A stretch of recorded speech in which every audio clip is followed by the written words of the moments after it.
Have you ever found yourself scrolling online, seeing headlines or posts about wealth inequality, maybe even that viral hashtag #EatTheRich, and just felt that knot of frustration? We've all been there, I think. There's this huge conversation happening, and frankly, a lot of strong feelings, often really emotional feelings about who has what and, well, who's paying their fair share.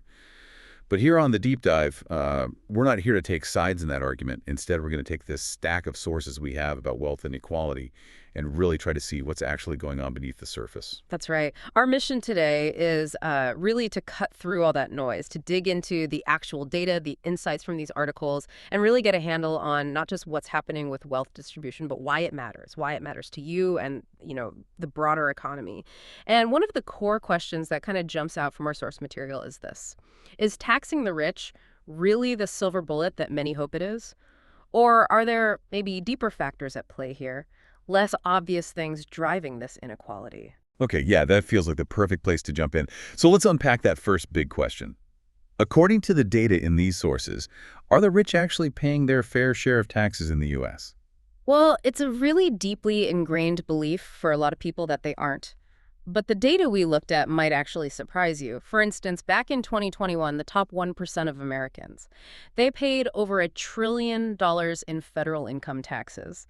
And to really put that in perspective, that's nearly twice as much as the entire bottom 90% combined. Wow. Okay, hang on. So the top 1% alone paid double what the bottom 90% paid? That's a pretty significant difference from the narrative you often hear, isn't it? It absolutely is. And remember, the U.S. operates on what's called a progressive tax system.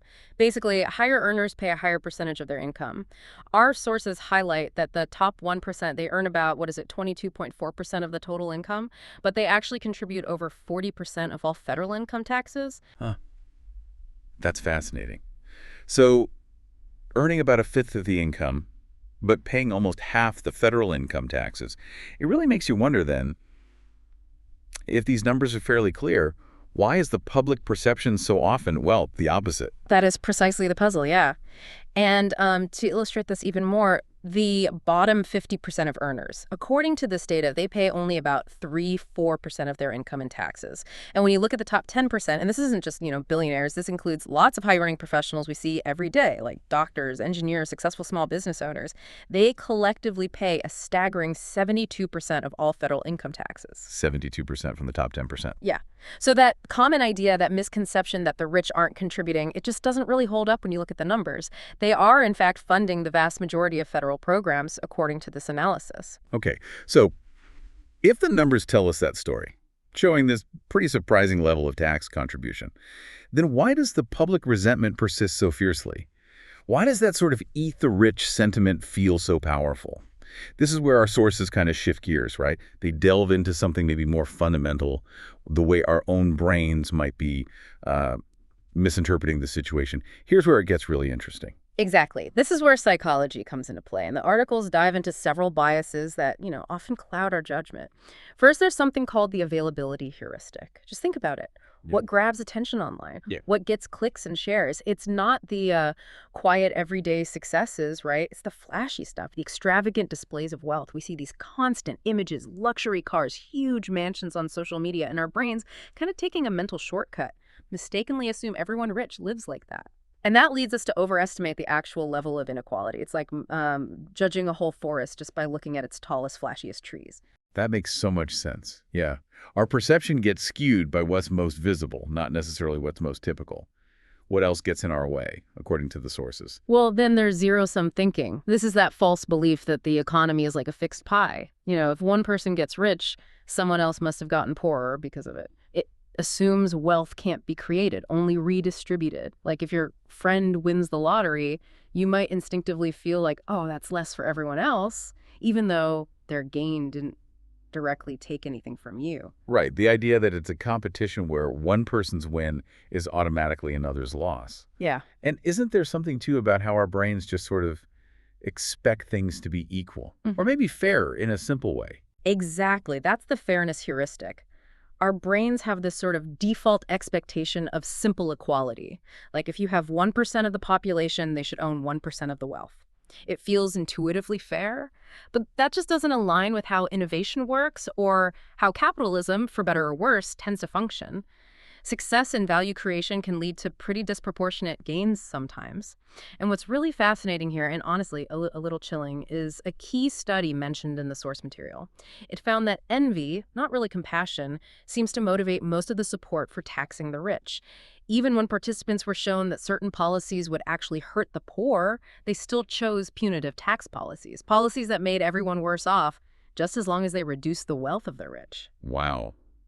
That's that's a truly unsettling thought, that we might actually choose to harm ourselves or harm the collective just to see others brought down a peg. Do the sources suggest any way to kind of counteract that envy, or is it just a fundamental human thing we have to be aware of? The sources strongly suggest it's something we absolutely have to be aware of and consciously manage. They even provide some historical context, warning about the dangers when this kind of unchecked populist resentment takes hold. They point to examples like revolutionary France or Maoist China, even Pol Pot's Cambodia, places where anger against perceived inequality spiraled into widespread violence and ultimately societal collapse. It really shows how powerful resentment can be, how it can cloud judgment and lead to policies that feel emotionally satisfying in the moment but cause just terrible economic and social damage for everyone involved. Okay, so this raises a really important question, though.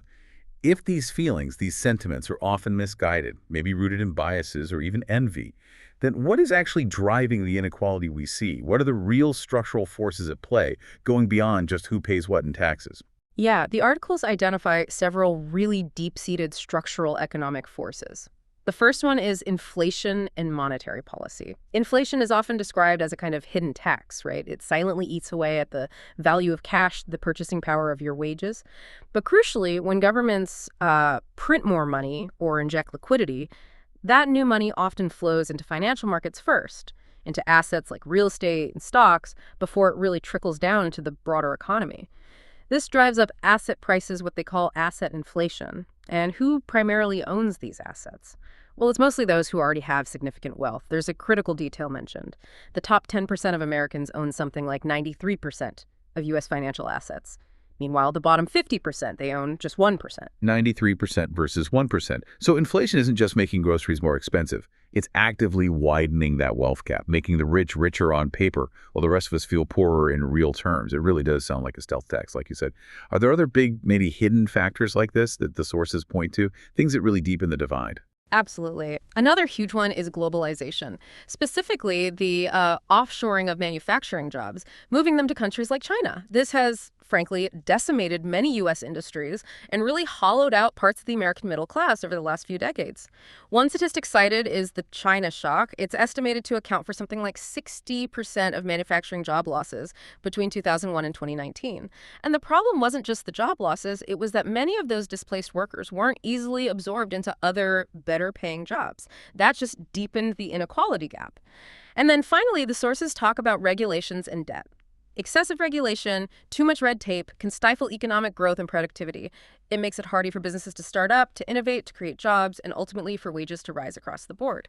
And alongside that, you have the government's, well, explosive debt and deficit spending. This often forces the government to effectively print more money, which, as we just discussed, fuels inflation and makes the whole problem worse. The articles even point out that some proposed solutions, like really aggressive populist tax hikes, or even ideas like modern monetary theory, Right, that idea that governments controlling their own currency can just print money to pay for things. exactly. That these might actually accelerate the problems rather than solve them, precisely because of that inflationary pressure we keep coming back to. It's a feedback loop. Okay, so if those are the real drivers, inflation, globalization impacts, regulation, debt, what happens when countries do try to solve inequality with just really aggressive tax hikes on the wealthy?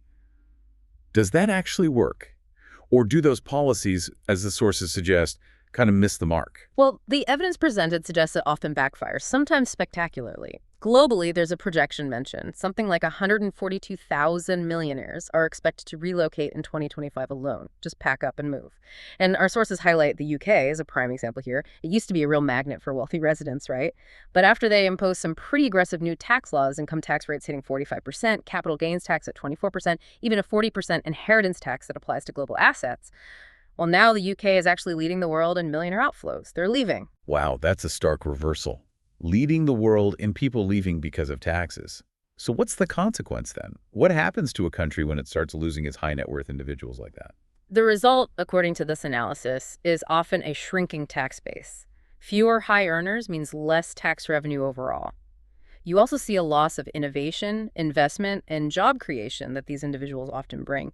And perhaps most ironically for those who propose the hikes, the end result can be a net loss in tax revenue for the government. Less money coming in, not more. The article brings up the concept of the Laffer curve. Ah, right. The idea that there's a sweet spot for tax rates. Exactly. It illustrates this economic principle. There's a tipping point. If you raise tax rates beyond a certain level, total tax revenue actually starts to decrease. Why? Because those high rates discourage economic activity, they stifle investment, they prompt capital flight, people moving their money or themselves elsewhere, or they simply incentivize people to work less or, find more loopholes. The warning for the U.S. in these sources is pretty clear. Repeating those kinds of mistakes could have some pretty severe consequences for our own economy. Okay, so if punitive taxes aren't the simple answer, and that maybe relying on resentment just clouds our judgment, then what actually works? According to these sources, what's the path forward to actually tackle inequality in a meaningful way? The articles outline a series of non-punitive, more structural solutions, things aimed at the root causes. First, they call to stop the excessive money printing. Basically, end the kind of debt-fueled monetary policy that inflates asset prices and disproportionately benefits the already wealthy. Makes sense. Curb the asset inflation at the source. What else? Second, encourage broader asset ownership. This means things like teaching financial literacy in schools, promoting access to investing for everyone, not just, the privileged few. Help more people own a piece of the economy. Third, cut unnecessary red tape. Reducing excessive regulation can actually boost productivity and wage growth for everyone, making it easier for businesses to start, grow, and hire. Fourth, a push to onshore critical industries. Bring back some of those high-skill, future-focused manufacturing jobs to the U.S., rebuild that industrial base. Fifth, create a pro-wealth tax code. Now, this sounds counterintuitive maybe, but the argument isn't about just benefiting the rich for its own sake. It's about creating a tax environment that retains innovators, entrepreneurs, and job creators in the U.S., rather than driving them away. The idea is that their presence benefits the whole economy. Okay, that's about attracting and keeping talent and capital. What about the government's own finances in all this? Absolutely crucial. The sixth point is to balance the budget, or at least get much closer. The specific suggestion was limiting government debt to no more than, say, 3% of GDP. This directly helps curb the need for that inflationary money printing we talked about earlier, fiscal responsibility. And finally, maybe the most fundamental point, encourage entrepreneurship. The argument is that America's real strength, historically, has always been in growing the economic pie, making it bigger so there's more opportunity and wealth for everyone, not just focusing on how to slice a fixed or even shrinking pie thinner and thinner through redistribution. So the core message from these sources is pretty clear. Yes, inequality is real, it's a problem, but envy-driven solutions, they don't just fail to fix it, they often make things worse. The real path forward, they argue, lies in these kinds of structural reforms, not in simply punishing success. So let's try to wrap this up. What does all this mean for you as you're listening and thinking about these complex issues, navigating headlines and conversations about wealth? Well, we've learned that just taxing the rich more isn't necessarily the silver bullet it's sometimes made out to be.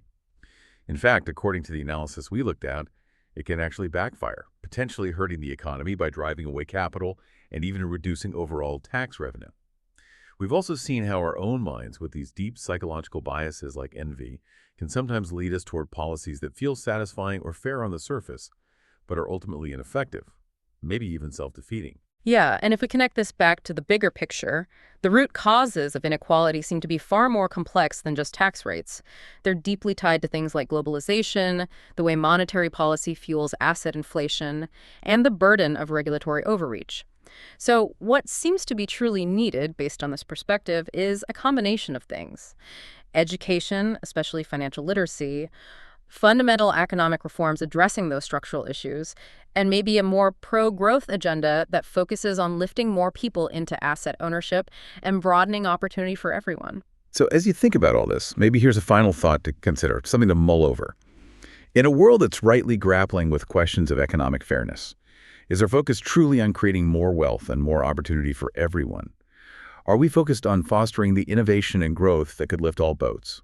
Or are we sometimes, maybe inadvertently, prioritizing the optics of wealth redistribution over policies that might actually lead to more widespread, genuine economic progress and individual empowerment? Something to think about. Thanks for diving deep with us today. We'll see you next time.